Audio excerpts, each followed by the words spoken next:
you are in your 20s? Okay, young crowd. How many of you have been through your 20s? Okay, but not all hands are up. How many of you remember your 20s?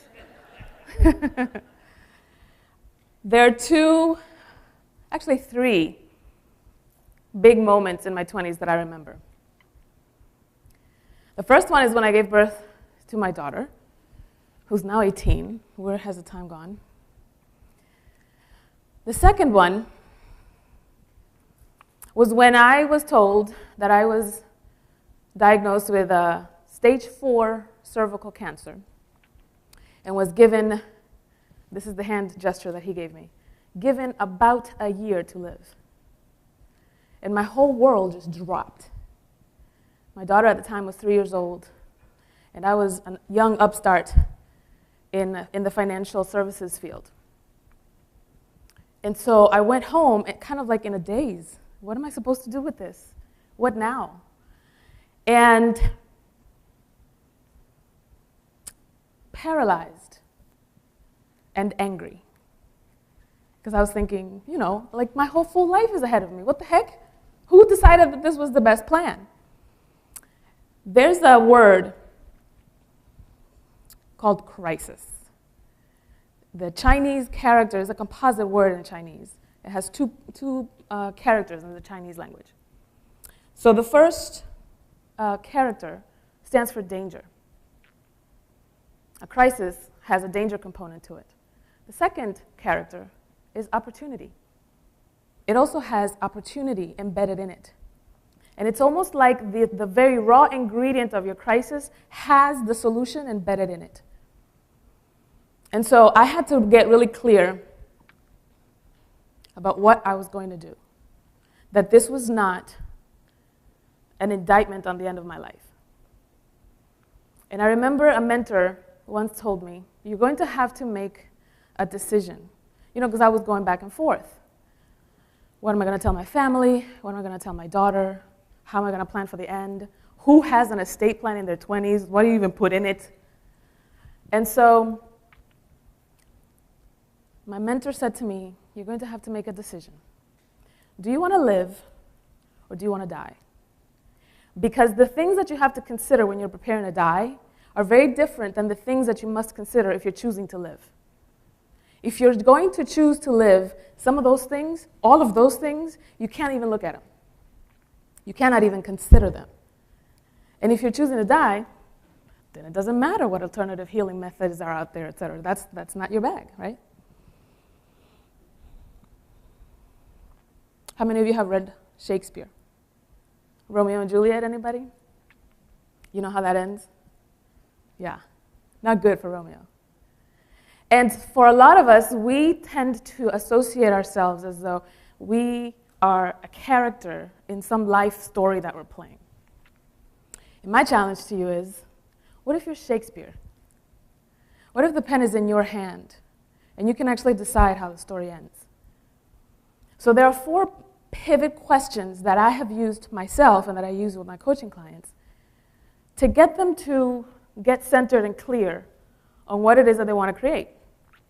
Because as you can imagine, a lot of people can come to their corporate job or even their relationships, and they know exactly what the problem is and how that person jacked it up and how they're at fault. And I know exactly, I outline for you exactly how it is that you jacked it up and how you can fix it.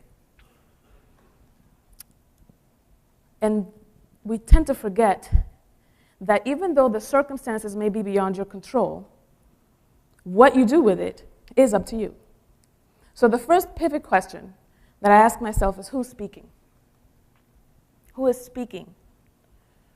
There's a part of us that has access to inner wisdom, that has access to infinite patience. Some of us haven't tapped into that in quite some time, but maybe you have if you have children. And there's a part of you that has those limiting beliefs and believes you to be small. So I want you to do something for me right quick. I want you to put out your hands in fists like this. Separate them. Don't put them together, just separate them. And I want you to imagine that on the right hand, you have the vilest, most disgusting, smelliest ickiest piece of dung. If you can even imagine you holding yourself a piece of dung in your hand. And on the left, you have the most amazing, unimaginable, beautiful, awe-inspiring diamond. As the author of your life, you're doing this or this. Thank you, put your hands down. Although it would be quite entertaining to just conduct the entire presentation with you like this. So we walk around in our lives as though we are holding this dirty little secret. That if people knew who we really were, they'd find out what a piece of crap we were. They'd find out how small, or those dark times that you perhaps were a coward, or perhaps you sold out to convenience, or in any other way that you weren't your best. But I posit that the essence of you is this, is the diamond. That you step to the left and re-identify yourself as not only the author of your life, but the enjoyer of that life. And so, whenever I heard myself saying something like, I don't know what I'm doing, how the heck am I going to get through this? I would ask, who's speaking? And something that always used to center me is, if I just think in your mind something that you like to say to yourself that's like your favorite excuse. I don't have whatever, I don't have time, I don't have money. And change the I to God and see if it still makes sense. And I would do this with myself. I don't have time. God doesn't have time. Well, I don't have the money for medicines or whatever. God doesn't have money. I don't know what I'm doing. God doesn't know what I'm doing. And so eventually I would just laugh myself out of my own absurdity, because in my paradigm that doesn't fit. So that's the first pivot question, is who's speaking? The next question is, what do you get by being right about this? See, sometimes we tend to argue for our limitations, but you don't understand. I really am broke. But you don't understand. My schedule really is filled to the gills. What do you get out of being right? Because we as human beings are very, very smart. We never do anything for no reason. And even if you say, well, I don't get anything out of playing small. Yeah, you do. Maybe you get to be exempted from responsibility. Maybe you get for people to lay off your back. Maybe you get to be among friends because everybody else is playing small, and I don't want to stand out. You get something. So ask yourself, what do I get out of being right about this? The next question is, what is it costing me? How is this costing me? Because for everything that we do, that we get a payoff for, we also have a cost. There's a price that you pay when you play small. You know, I've had many, many times when I have told myself that I was going to start XYZ diet or start XYZ workout system, etc. And if I told myself, okay, that's it, Monikah, I'm going to go to the gym. And tomorrow, not today, but tomorrow, at 6 o'clock in the morning, I'm going to be there bright and early.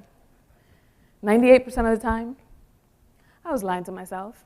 And you know, there's a part of you that says, girl, you know you're not going to do that. But if I told you that I was going to show up at the gym at 6 o'clock, I'll be there at 5:55, bright and early, ready to go. Let's see who gets on the treadmill first. Sucker, right? And so the reason why is because it matters. The reason why is because my word to you matters. And a lot of times what ends up happening is that's the very thing that's costing you. When you play a limited small game, you're actually sacrificing and surrendering your word. When you lie to yourself, when you say you're going to do something and you don't do it, there's a person inside, a neutral observer, if you will, that knows you're bullshitting and keeping score. So the fourth question, of course, tends to drive you to execution. So what? Now what? You know, we like to journal things out, and we like to talk about it with our friends, and maybe go to therapy and get a coach. But eventually, after all that talking and all that considering and all that working stuff out, you're going to have to do something. So I'm going to take you through 4 pillars of discipline that requires your full participation in each one of them. in order for the internal master, the internal author, the internal Shakespeare to come out, these 4 pillars of discipline have to be in place. So the first one is an environmental audit. And what that means is that you are just checking yourself, checking your physical environment, your car, your apartment, your house, your clothes, physical stuff.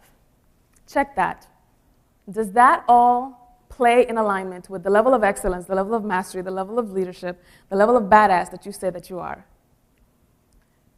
And then your mental environment. What are your thoughts? What are you telling yourself? See, the most important conversation that you're ever going to have is the one that you have with yourself about yourself, particularly when nobody else is listening. Because that conversation is the one that informs all other conversations. And so the physical, the emotional environment as well. What's your go-to emotion? When somebody does something unfair, what's your go-to? Some people get sad. Some people get indignant. Some people get angry. Check yourself on the emotional side as well. And then, of course, the intellectual piece. And intellect isn't just about being smart or being intelligent. It's about putting those pieces together and then making something out of it. So the second discipline is external accountability. Like I said, if I tell myself that I'm going to go to the gym, maybe not. If I tell you that I'm going to go to the gym, I'm there. When you set yourself up with external accountability measures, an accountability buddy, a boss, believe it or not, your coworkers, etc., then you're already setting yourself up for peak performance, because the very act of observing yourself or of being witnessed elevates your performance. Have you ever noticed that trainers and health nutritionist people, they always tell you to log your food? Don't change anything yet, just log your food. And you just kind of like, I can't eat this entire cheesecake if I have to write it down, right? Just the very act of being observed, of being witnessed, is enough to elevate your peak performance. And so the third discipline is expert guidance. I don't know where I would be today had my mentor not said to me, you have a choice. I don't even think I'd be here had she not asked me that question. Neutral, charge neutral. She wasn't expecting a particular answer. She was like, you have a decision to make. And then the fourth one is execute and flow. That means you get to do something about this. So many people that know me know that I am a movie buff. I love movies. I love songs. I was joking with someone earlier that I have musical Tourette's. That means we'll be in conversation and a song will pop up and I just have to sing it. And I remember a movie that changed me to my core. And that was Saving Private Ryan. Did you see that? How many of you saw it? It came out right around the time, well, it came out a few years before my cancer diagnosis, but that was around the time that I'd seen it. And there's a scene when, if you haven't seen those of you who haven't seen it, there's Private Ryan, played by Matt Damon, who has to be saved because he's the only surviving son of this mother with 5 children. And so Tom Hanks, God bless his heart, and his whole crew come to where Private Ryan is so that they can save him and bring him home. It costs Tom Hanks' character, the captain, his life. And the one that found him as he was perishing was Private Ryan. And he was like, come on, we can do this. You don't have to languish here. And he knew that this was his last breath. The captain knew this was it. And he grabbed Private Ryan and he said, earn this.